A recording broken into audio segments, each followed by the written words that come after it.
우리를 죄로부터 구하시기 위하여 이 땅 가운데 오신 주님, 그 보혈의 은혜를 찬양하며 우리를 구원하신 주님의 이름을 기쁨으로 높이길 소망합니다. 우리를 죄에서 구하시려 우리를 죄에서 구하시려 주 예수 십자가 지셨으니 기쁘게 부르세 할렐루야. 다시 한번 고백합니다. 우리를 죄에서 구하시려 우리를 죄에서 구하시려 주 예수 십자가 지셨으니 기쁘게 부르세 할렐루야. 나 구원 얻었네. 찬송하세 찬송하세 주님 나를 구하셨네.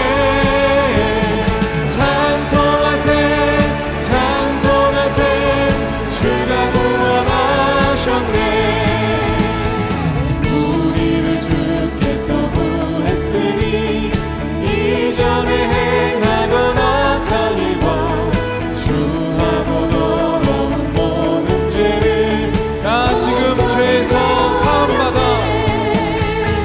나 지금 죄에서 사함받아 거룩한 백성이 되었으니 이 육신 장막을 벗을 때도 겁날 것 없그 주님의 은혜를 찬송합니다. 찬송하세 찬송하세 주님 나를 구하셨네. 찬송하세 찬송하세 주가 구원하셨네.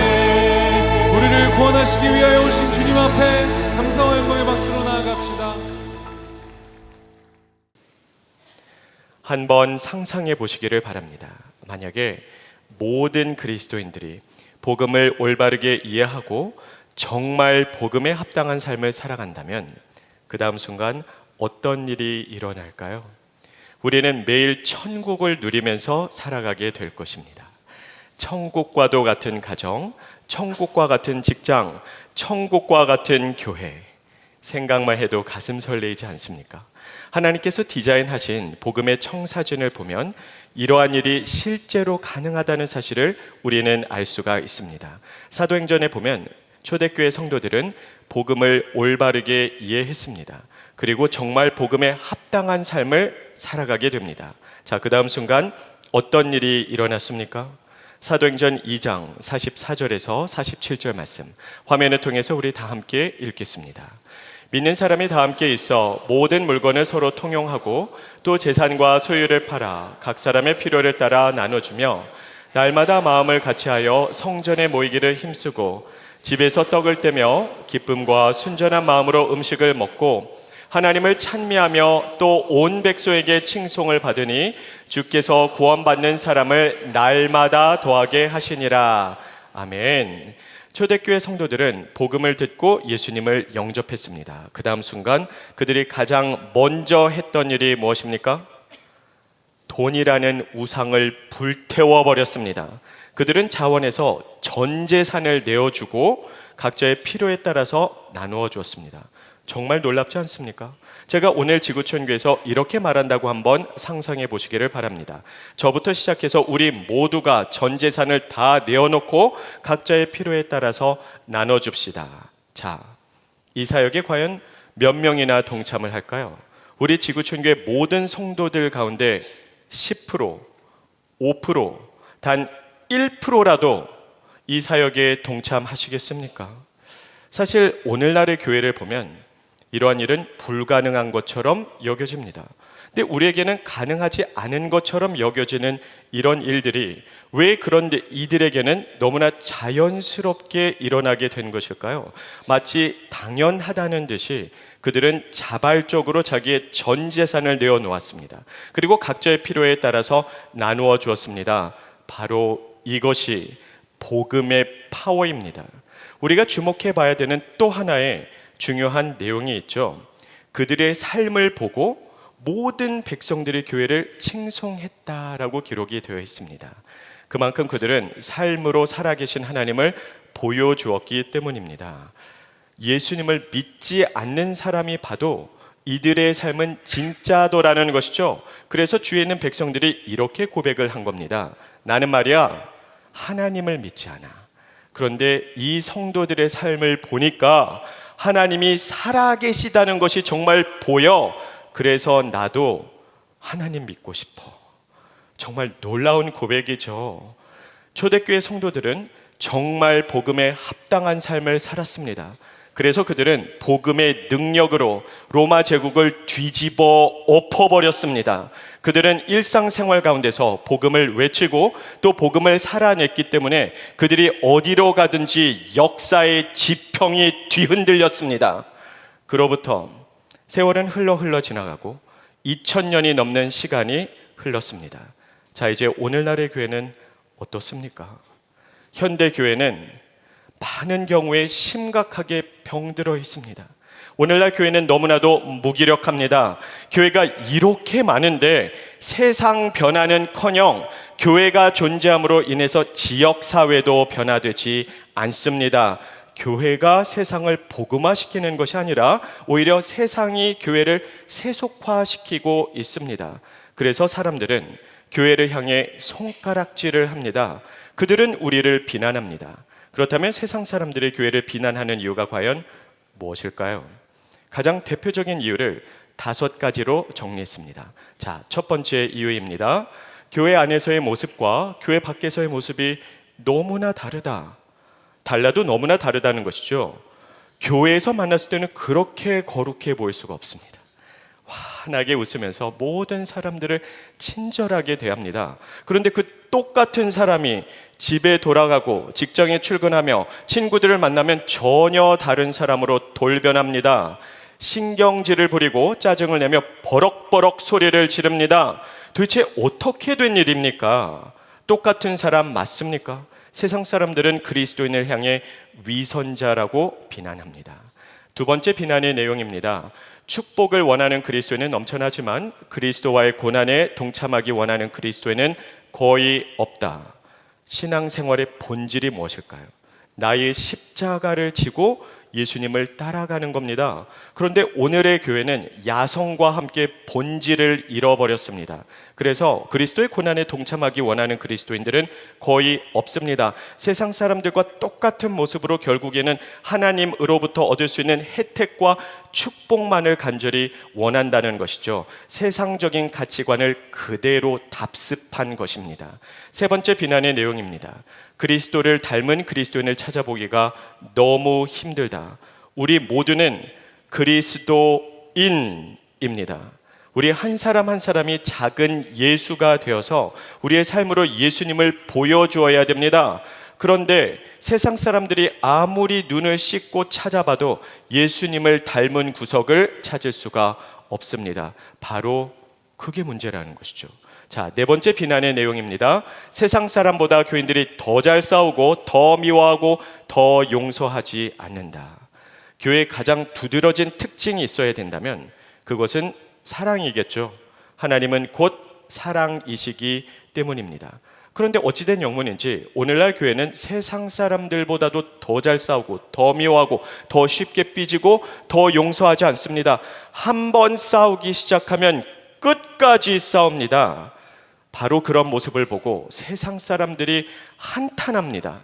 마지막 5번째 비난의 내용입니다. 세상 사람들과 추구하는 것이 똑같다. 돈, 명예, 권력, 출세. 바로 이것이 가장 치명타가 아닐까라는 생각을 해봅니다.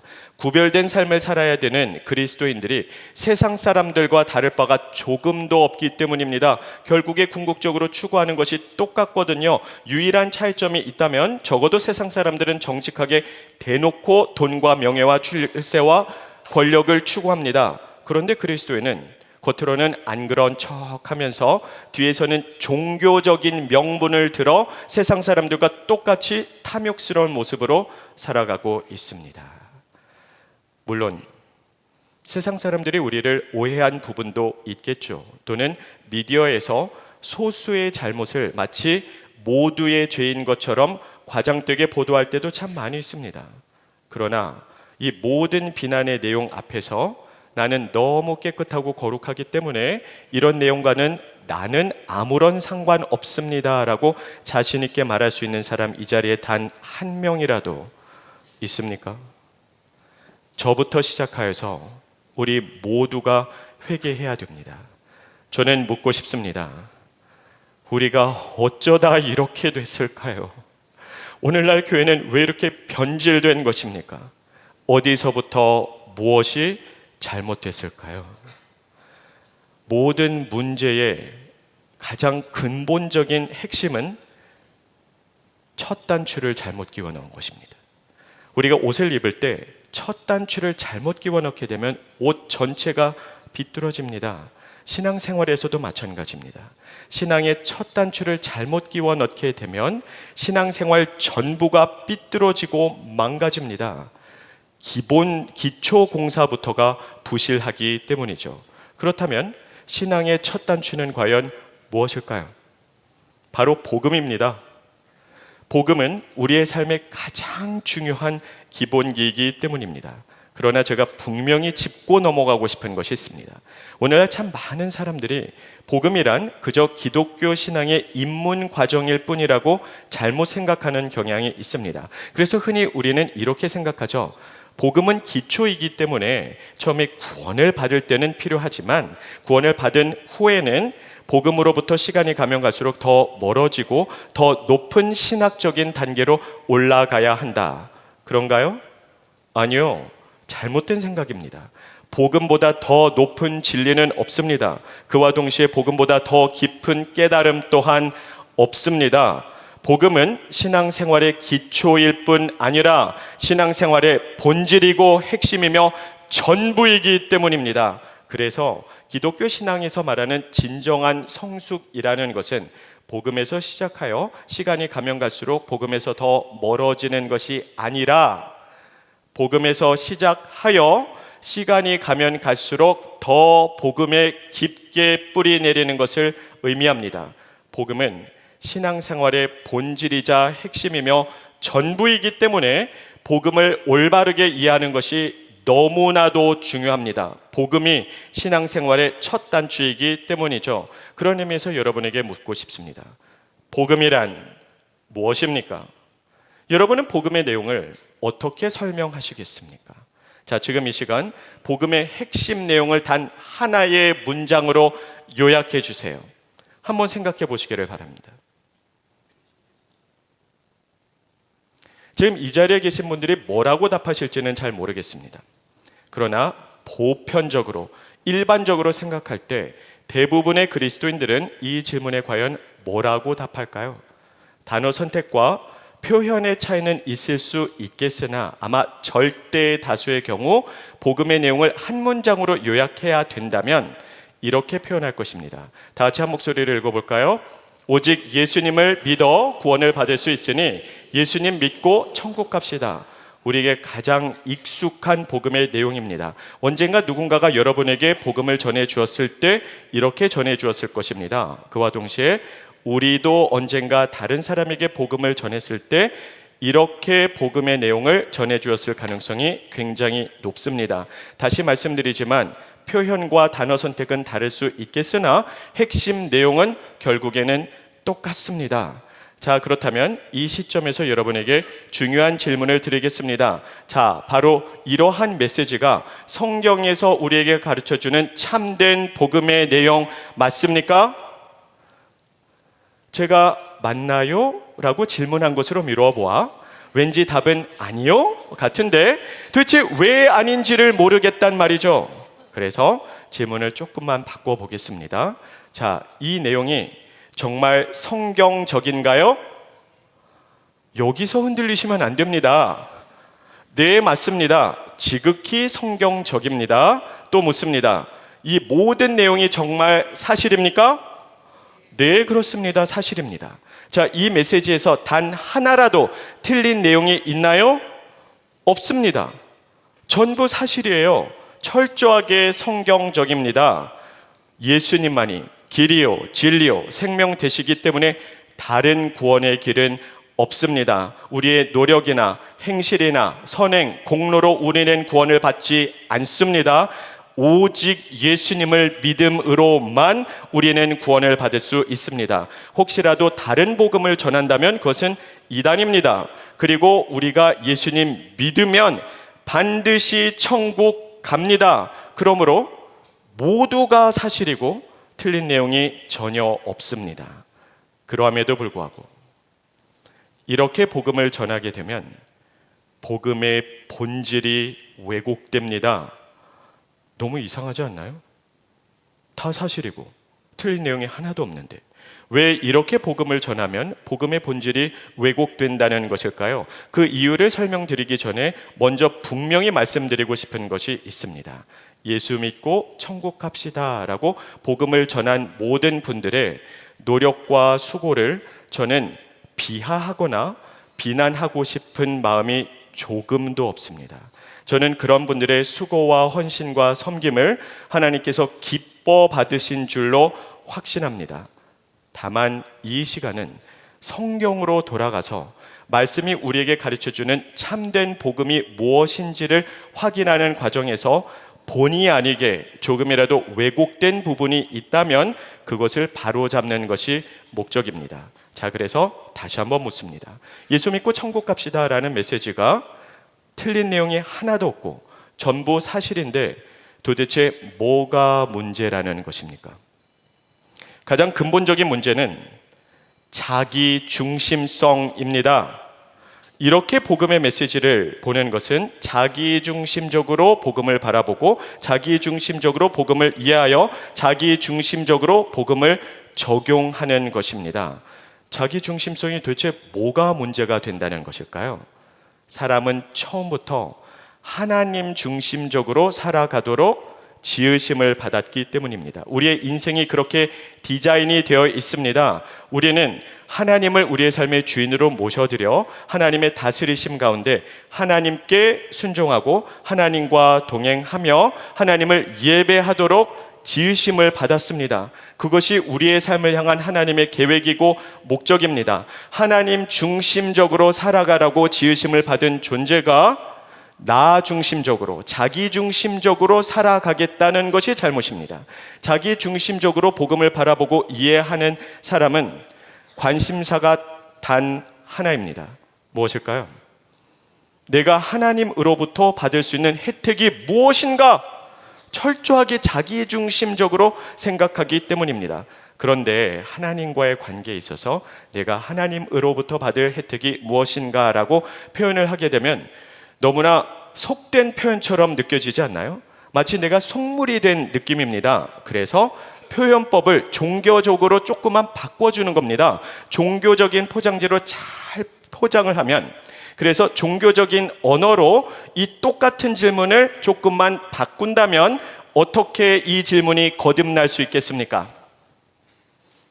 하나님으로부터 내가 받을 혜택이 무엇인가를 종교적인 언어로 표현만 달리한다면 이렇게 말할 수 있겠죠. 나는 어떻게 천국에 갈 수 있는가?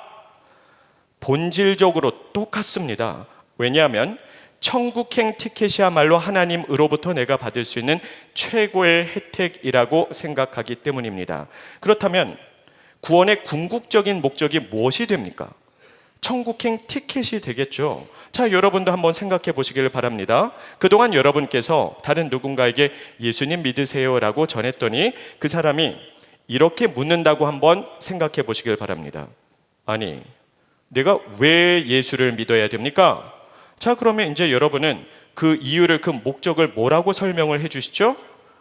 예수를 믿어야 천국에 가니까요. 우리 예수 믿고 천국 갑시다.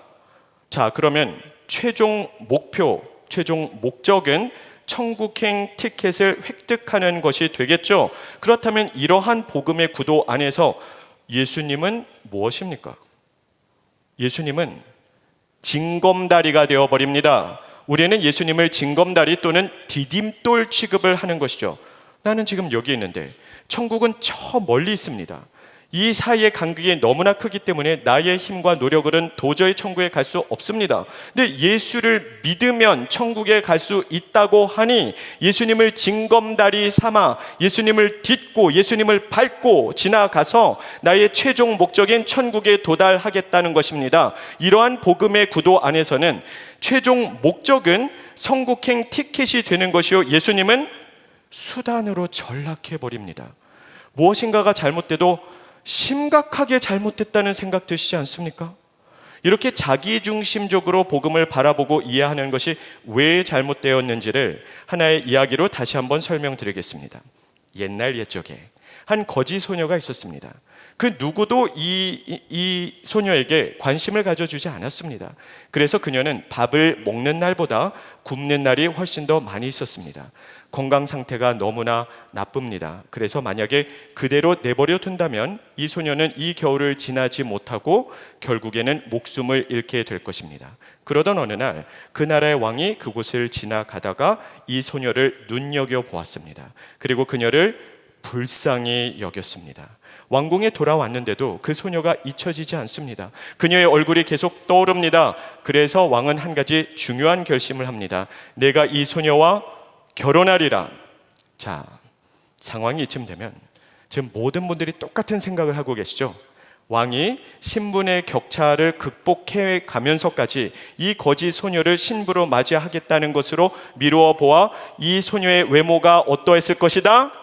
이 소녀는 아마도 굉장히 예뻤겠구나. 그러나 그것은 우리의 착각일 뿐 사실이 아닙니다. 여러분이 생각할 수 있는 가장 못생긴 여인을 한번 떠올려 보시기를 바랍니다. 그리고 이 소녀는 성격도 못되고 아주 괴팍합니다. 건강도 아주 나빠요. 한마디로 이 소녀가 왕의 신부로 선택된 유일한 이유는 왕의 전적인 은혜입니다. 사랑받을 만한 자격 조건을 하나도 갖추지 못했음에도 불구하고 왕의 전적인 은혜로, 왕의 무조건적인 사랑으로 인하여 왕의 신부로 선택을 받았다는 것입니다. 자, 이제 왕이 신하에게, 메신저에게 명령합니다. 너는 가서 전하라. 이 기쁜 소식을. 소녀의 삶에 있어서 이거보다 더 기쁜 소식, 더 좋은 소식, 더 복된 소식이 있을 수 있을까요? 자, 그런데 이 멍청한 메신저가 이 아름다운 소식을 달려가서 이렇게 전했다고 한번 생각해 보시기를 바랍니다. 화면을 통해서 다 같이 한 목소리를 읽겠습니다. 왕과 결혼하면 이 지긋지긋한 가난에서 벗어나 왕궁에서 살 수 있으니 빨리 왕과 결혼하세요. 정말 어처구니 없지 않습니까? 아니, 세상에 이 아름다운 메시지를 왜곡해도 이렇게 왜곡시킬 수가 있을까요? 왕이 누구인지, 왕의 관심과 계획과 비전과 꿈이 무엇인지, 왕과 동행하는 삶이 어떤 것인지에 대한 설명은 하나도 없고 오로지 단 하나의 초점은 왕과 결혼함으로써 내가 얻을 수 있는 혜택이 무엇이냐 하는 거예요. 자, 그런데 만약에 말입니다, 이 소녀가 이렇게 반응을 했다고 한번 상상해 보세요.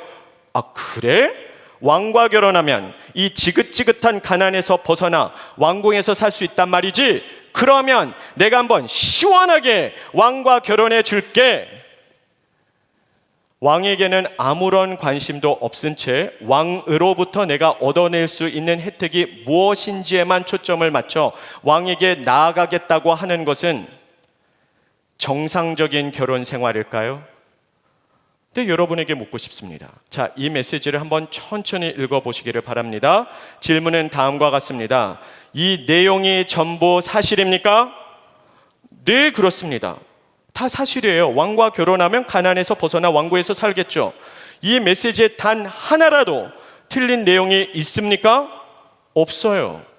전부 사실이에요. 틀린 내용 하나도 없어요. 그러함에도 불구하고 왕의 메시지를 이런 식으로 전달하게 되면 왕의 의도를, 왕의 메시지를 왜곡시킬 수 있다는 것입니다. 지금 가장 중요한 것은 누가 왕궁에서 살 것이냐가 아니라 왕과의 아름다운 사랑의 관계에 대해서 이야기를 하고 있는 거예요. 결혼에 대해서 이야기를 하고 싶습니다. 그런데 오로지 내가 결혼하게 될 그 사람으로부터 내가 혜택만을 챙겨 먹겠다는 것이 결혼의 본질입니까? 결혼의 핵심입니까? 결혼의 목적입니까? 핵심도 본질도 목적도 아닌 메시지를 우리는 선포하고 있는 것 아닙니까? 근데 여러분도 한번 잘 생각해 보세요. 바로 이 메시지가 오늘날 선포되고 있는 복음의 메시지와 너무 흡사하다는 생각 드시지 않습니까? 그렇다면 어쩌면 말입니다. 우리는 왜곡된 메시지를 전하고 있는지도 모릅니다. 그래서 성경적인 구원관을 우리는 정확하게 그리고 올바르게 확립해야 됩니다. 그렇다면 성경이 우리에게 가르쳐주는 참된 구원관이란 과연 무엇일까요? 우리 화면을 통해서 다 같이 한 목소리로 읽겠습니다. 천국 가기 위해 예수님을 믿는 것이 아니라 예수님을 믿고 보니 천국에 가게 된 것입니다. 다시 한번 말씀드리겠습니다. 천국에 가기 위해 예수님을 믿는 것이 아니라 예수님을 믿고 보니 천국에 가게 된 것입니다. 이게 말장난처럼 들리십니까? 언뜻 보면 굉장히 내용이 비슷한지는 모르겠으나 사실은 이 두 개의 메시지에는 어마어마한 차이가 있습니다. 그 차이점이 과연 무엇일까요? 목적 의식이 다릅니다. 무엇을 목적으로 설정하느냐에 따라 모든 것이 달라집니다. 천국 가기 위해 예수님을 믿겠다는 것은 최종 목적이 무엇이죠? 천국행 티켓입니다. 그럼 예수님은 수단으로 전락해버립니다. 그런데 예수님을 믿고 보니 천국에 가게 됐다는 것은 예수님 자신이 목적이 되는 거예요. 그러면 천국은 자연스럽게 따라올 수밖에는 없는 축복이 되는 것이죠. 주객이 전도되면 안 됩니다. 예수님을 믿으면 자연히 천국은 따라올 수밖에는 없다는 것입니다. 그래서 성경적인 구원관을 다른 말로 표현을 하자면 이렇게도 말을 할 수가 있겠죠. 함께 읽습니다. 왕궁에서 살기 위해 왕과 결혼하는 것이 아니라 왕과 결혼하고 보니 왕궁에서 살게 된 것입니다. 왕에게는 아무런 관심도 없고 그냥 왕궁이 좋아서 결혼하는 것이 아니라 왕의 은혜가 너무나 감사하여 나도 왕을 너무나 사랑하여 왕과 결혼하고 보면 어디서 살게 되겠습니까? 당연히 왕궁에서 살게 되지 않겠습니까? 그러면 혹시 이런 질문을 하게 될 수도 있겠죠. 그러면 우리가 전도할 때 천국에 대해서는 언급도 하지 말아야 되나요? 아니요.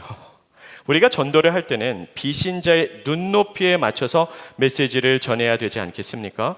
그래서 전도 폭발에서도 그리고 일상 전도 훈련에서도 천국에 대한 설명이 있지 않습니까? 천국에 대해서 꼭 설명해 주시기를 바랍니다. 천국은 하나님께서 우리에게 주시는 너무나도 아름다운 최고의 축복이기 때문입니다. 다만 천국을 목적으로 잘못 설명하시지는 마시기를 바랍니다. 자, 여러분도 한번 생각해 보세요. 만일에 천국행 티켓이 구원의 목적이 아니라면 성경이 우리에게 가르쳐주는 참된 구원의 목적이란 과연 무엇일까요? 목적은 예수님 자신입니다. 그리고 좀 더 구체적으로 이야기를 하자면 예수님과의 관계 회복이 구원의 목적입니다. 그래서 오늘의 본문 말씀인 고린도후서 5장을 보시기를 바랍니다. 구원에 대해서 설명하면서 그것을 어떠한 개념으로 우리에게 설명해 주고 있죠? 오늘의 본문 말씀 고린도후서 5장 18절 말씀 우리 다 같이 한 목소리로 읽겠습니다. 모든 것이 하나님께로부터 났으며 그가 그리스도로 말미암아 우리를 자기와 화목하게 하시고 또 우리에게 화목하게 하는 직분을 주셨으니 예수님을 믿어 구원을 받게 되는 것을 하나님과의 화목이라는 개념으로 설명을 하고 있습니다. 왜냐하면 처음부터 하나님과의 관계를 회복하는 것이 구원의 목적이기 때문입니다. 그러므로 우리가 예수님을 믿어 구원을 받게 된 것이 하나님과 화목해 되는 것이요, 예수님께서 우리 모두에게 주신 지상 명령의 본질은 우리가 땅끝까지 복음을 전파하여 모든 나라와 민족과 족속이 하나님과의 관계가 회복되어 주님과 화목해 되는 것을 의미합니다. 처음부터 관계 회복이 목적이었지 천국행 티켓이 목적이 아니라는 겁니다. 그런데 오늘날 참으로 애석하게도 너무나 많은 그리스도인들이 잘못된 목적으로 예수님께로 나올 때가 많이 있습니다. 자기중심적으로 복음을 이해하고 자기중심적으로 복음을 적용하려고 하는 것이죠. 그래서 처음부터 첫 단추를 잘못 끼워 넣게 되어 자기중심적으로 복음을 적용하게 된다면 이런 사람들은 앞으로 신앙생활을 어떻게 하면 될까요? 아무것도 안 하셔도 돼요. 왜 그럴까요? 가장 상식적으로 한번 생각을 해볼까요? 자기중심적으로 복음을 이해한 사람의 최종 목표가 무엇이었죠? 천국행 티켓이었어요. 그러면 어느 시점에서 그 최종 목적을 달성할 수 있습니까? 언제 천국행 티켓이 주어지죠? 예수님을 영접한 후에 한 10년 정도 열심히 봉사해야 그 시점에서 하나님께서 천국 시민권을 주십니까? 아니요. 예수님을 영접하는 바로 그 순간 우리는 천국의 시민이 됩니다. 그러면 최종 목적을 다 달성했잖아요. 그런데 나한테 뭘 더 바라는 거예요? 내가 도대체 뭘 더 해야 됩니까? 이제는 아무것도 안 해도 되죠. 나는 최종 목적을 다 달성했기 때문입니다. 그런데 냉혹한 현실은 초신자의 삶은 예수님을 영접하는 바로 그 순간부터 굉장히 복잡해집니다. 왜냐하면 주위에는 목사님, 장로님, 권사님, 집사님들이 일제히 다 나에게로 달려와서 다 같이 이제부터 교회 생활 잘해야 된다고 권면하기 때문이죠. 교회로 질질 끌려 나갑니다. 이제 이 정도만 하면 되나 싶었더니 이건 웬걸, 이제는 성경 공부에도 등록을 해야 되고 기도 모임에도 나가야 되며 주중 예배에도 나와야 된다는 겁니다. 또 특세가 있으니까 초청한다고 말을 합니다. 참 점점 힘들어지겠죠? 시간이 흐름에 따라 이제는 헌금도 내야 된다고 합니다. 근데 헌금의 종류는 또 왜 이렇게 많은 것입니까? 주일 헌금, 절기 헌금, 감사 헌금, 구제 헌금, 선교 헌금, 머리가 지끈지끈 아파오기 시작합니다. 그런데 시간이 조금만 더 흐르니까 이제는 교회를 다니는 것만으로는 충분하지 않고 봉사하고 섬겨야 된다는 겁니다. 심지어는 내 휴가와 내 돈을 내가 써서 선교 여행을 다녀와야 한다고 하니 미치고 팔짝 뛸 노릇입니다. 그래서 초신자들이 아마도 이렇게 말하겠죠. 잠깐만요. 전 이런 거 하겠다고 약속한 적이 한 번도 없습니다. 아니, 분명히 말씀하셨잖아요. 예수 믿고 천국 가자고. 그래서 저는 천국 가려고 예수 믿었어요. 저는 이미 목적을 달성했는데 웬 놈의 요구사항이 이렇게도 많은 것입니까? 자, 그렇게 말하는 초신자들에게 그래도 하나님의 말씀대로 살아가야 한다고 동기부여를 하기 위해 여러분은 그동안 뭐라고 말씀하셨습니까? 왜 제 얼굴만 쳐다보세요? 여러분도 이미 알고 계시잖아요. 대부분의 경우 우리는 이렇게 말해주죠. 아유, 그래도 하나님 말씀대로 살아야 됩니다. 그래야 천국에서 상급이 있을 테니까요. 자, 그러면 초신자들은 뭐라고 응수를 하죠? 저기요, 됐거든요. 집사님이나 상급 많이 받으세요. 저는 턱걸이로 천국에만 가도 천국만 가면 됩니다. 좀 더 적나라하게 이야기를 하자면 저는 지옥만 안 가면 돼요. 실제로 저에게 이렇게 비슷한 말을 했던 중고등부 학생이 있었습니다. 제가 중고등부 전도사 시절에 한 학생이 저에게 이렇게 말했어요. 목사님 그러셨잖아요. 예수 믿고 천국 가자고. 그래서 저는 천국 가려고 예수 믿었어요. 그런데 왜 이렇게 요구사항이 많나요? 그래서 저는 상급의 개념으로 동기부여를 하려고 했습니다. 이렇게 말을 해줬죠. 자, 잘 생각해봐. 네가 죽어서 천국에 가는데 전도사님 집은 너무 넓고 멋진 맨션이야. 그런데 너의 집은 다 쓰러져가는 초가집이라면 굉장히 슬프지 않겠니? 그랬더니 이 학생이 저에게 딱 한마디로 했습니다. 그리고 그 말을 듣고 저는 할 말을 잃어버렸습니다. 그날 그 학생은 저에게 과연 뭐라고 말했을까요? 그러면 저는 전도사님 집에 가서 놀고 먹고 잘래요. 천국이에요. 제 학생이 찾아왔는데 뭐 문전박대하겠습니까? 저는 그때 깨달았습니다. 아, 이렇게 복음의 메시지를 잘못 전하게 되면 중학교 1학년생의 질문에도 할 말이 없어지는구나. 저는 그날 깨달았습니다. 근데 우리가 잘 생각을 해보면 실제로 예수님을 영접한 후에 전혀 신앙생활을 하지 않은 사람은 거의 없습니다. 결국 사회적인 압력에 의해서라도 이제 교회를 나오고 또 교회 생활을 하게 되어 있거든요. 그러다 보면 봉사를 할 때도 있고 특세 가끔 가다가 나와 주실 때도 있으며 헌금 생활도 하고 선교 여행 가시는 분들도 참 많이 있습니다. 그러나 자기중심적으로 신앙생활에 발을 내디딘 사람은 이 모든 봉사와 섬김과 교회 생활을 하면서도 자기 마음의 중심에 품고 있는 한 가지 아주 중요한 질문이 있습니다. 자, 이 질문은 모든 선택의 기준이 되는 질문입니다. 선택의 기로에 섰을 때마다 빠짐없이 이 질문을 스스로에게 자문해 봅니다. 그리고 어떤 답이 나오는지에 따라서 무엇인가를 할 것인지 말 것인지, 또 한다면 얼마나 열심히 할 것인지를 결정하게 됩니다. 자, 그렇다면 모든 선택의 기준이 되는 이 가장 중요한 질문은 과연 무엇일까요? 질문은 다음과 같습니다. 이것이 나에게 어떤 혜택이 되지? 처음부터 예수님께 왜 나왔습니까? 혜택을 얻으려고. 처음부터 자기중심적으로 신앙생활을 시작한 사람, 첫 단추부터 잘못 끼워 넣은 사람은 교회 생활을 하고 신앙생활을 한 지 10년, 30년, 50년이 지나도 철저하게 자기중심적으로만 생활을 합니다. 물론 이런 혜택이 꼭 금전적인 혜택은 아니어도 괜찮습니다. 내가 열심히 봉사하고 섬김으로 인하여 주위 사람들이 나에게 박수를 쳐준다면, 와, 저 사람 봐, 정말 성실한 일꾼이야, 저 사람은 꽤 괜찮은 사람이야 라는 타인의 좋은 평판을 얻어낼 수 있다면 그것이 내가 간절히 원하는 혜택이 될 수도 있겠죠. 혜택이 크면 클수록 열심히 봉사하고 섬깁니다. 혜택이 줄어들면 줄어들수록 점점 건성으로 섬기기 시작합니다. 그리고 혜택이 사라지면 삐집니다. 시험에 듭니다. 불평하기 시작합니다. 심지어는 교회를 언제든지 떠날 수도 있습니다. 이 교회는 혜택이 너무 적다고 판단되어지기 때문입니다. 이렇게 철저하게 자기중심적으로 신앙생활을 하고 교회 생활을 하게 된다면 신앙생활의 목적 자체가 무엇이 될까요? 목적은 아주 분명합니다. 신앙생활의 목적이란 내가 인정받고 내가 인사받으며 내가 혜택을 얻어 나와 내 가족이 하나님의 축복을 누리는 것, 그리고 이러한 우리의 모습을 가장 적나라하게 폭로해 주는 것이 바로 우리의 기도 생활입니다.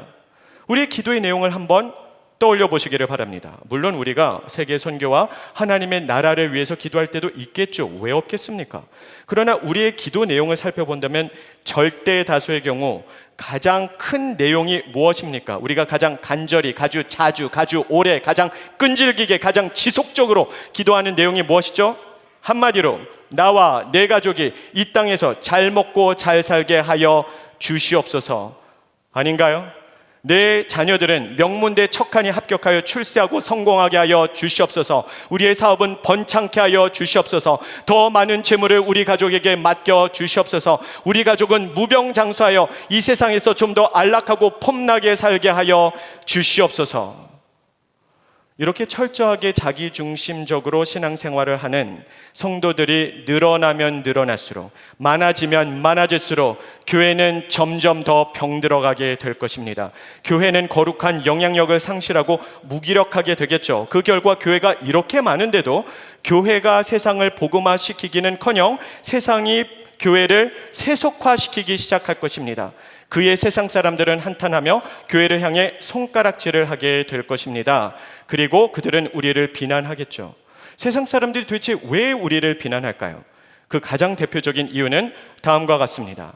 교회 안에서의 모습과 교회 밖에서의 모습이 너무나 다르다. 축복을 원하는 그리스도인은 넘쳐나지만 그리스도의 고난에 동참하기 원하는 그리스도인은 거의 없다. 그리스도를 닮은 그리스도인을 찾아보기가 너무 힘들다. 세상 사람들보다 교인들이 더 잘 싸우고 더 미워하고 더 용서하지 않는다. 세상 사람들과 추구하는 것이 똑같다. 돈, 명예, 권력, 출세. 이거 어디서 많이 들어본 내용 아닌가요? 설교 서두에서 도대체 왜 교회는 병들게 되었으며 왜 세상 사람들이 우리를 비난하는지 살펴본 내용과 정확하게 일치하는 똑같은 내용입니다. 사랑하는 성도 여러분, 오늘 우리는 우리가 어쩌다 이렇게 됐을까요? 라는 질문에서 출발했습니다. 이제는 그 정확한 이유를 알게 되었습니다. 신앙의 첫 단추부터 잘못 끼워 넣은 것입니다.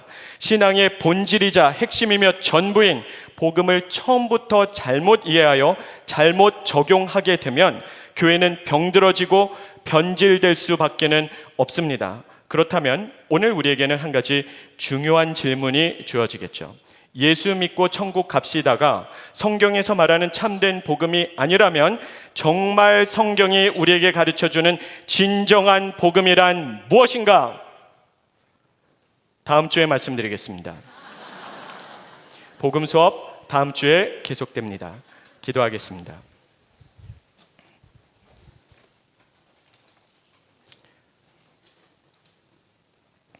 살아 역사하시는 아버지 하나님, 오늘도 복음 앞에 섭니다. 복음의 거울로 내 자신을 들여다보고 혹시 내 신앙생활이 삐뚤어져 있다면, 병들어 있다면, 망가져 있다면 주의 성령의 능력 가운데 고쳐나가기를 원합니다. 아버지 하나님, 자기 중심성에서 벗어나서 하나님 중심적으로 살아가는 저와 모든 성도님들 되실 수 있도록 성령으로 인도하여 주시옵소서. 감사드리며 예수 그리스도 이름으로 기도합니다. 우리 함께 자리에서 일어나셔서 받은 말씀 기억하시면서 같이 힘차게 고백하겠습니다. 예수 십자가에 흘린 피로써 그대는 씻기어 있는가. 더러운 죄 희대하는 능력을 그대는 참으지 않은가. 예수의 보혈로 그대는 씻기어 있는가. 마음속에 여러 가지 죄악이 그대는 씻기어 있는가. 예수의 보혈로 그대는 씻기어 있는가. 마음속에 여러 가지 죄악이 깨끗이 씻기어 있는가.